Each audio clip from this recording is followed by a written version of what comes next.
Şiratda hadis 1520 hadis. عن حسن عن حسن عن الحسن قال أتت عجوز إلى النبي صلى الله عليه وسلم فقالت يا رسول الله ادعو الله أن يدخلني الجنة. Al-Hasan xabar etdi, bir vaqt Payg'ambarimiz sallallohu alayhi va sallam yonida bir ulug' yoshda qort xotin kelib aytdi: "Ey Allohning elchisi, Allohga duo qilshi, meni Alloh jannatga kirsin uchun. Allohga duo qilshi, meni Alloh jannatga kirsin uchun." Qort xotin aytdi. Faqala ya fulan innal jannata la tadkhuluha rajuz. Shunda Allohning elchisi yana shoyarib aytdi: Ey fulan dey, ey fulanning anisi.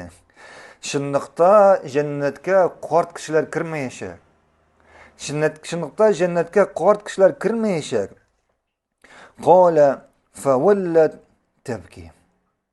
Shunda bu xotin qiz endi bu so'zlarni shinga olib, nishik ishda shulay anglab, burilib ketib bora ham yig'lay boshlaydi.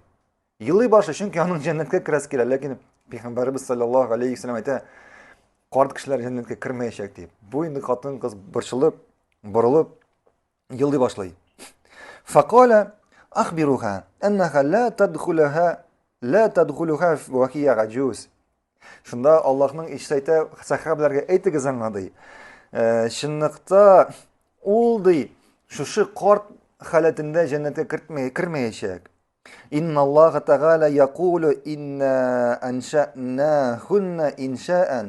Shundoqda Alloh subhanahu taala aytadi, biz ularni yangi suratda borliqqa keltiramiz.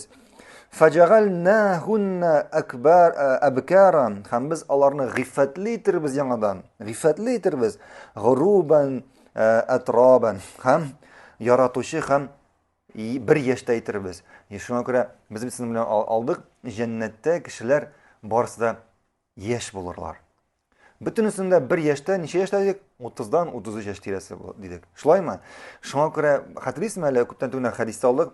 Kishi qort kelish o'lsinmi, yosh kelish o'lsinmi, hatto qirsoqdan tushgan bola, ularning har birisi jannatda necha yoshda bo'lurlar?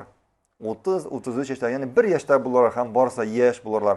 Shunga ko'ra bu qort qotindag'in shunday qort kelish kirmayishak deb aytasi kelgan payg'ambarimiz. Endi Alloh uni yosh suratda, anga yangi surat berib, yoshda uni jannatga kiritacak. Allohu a'lam.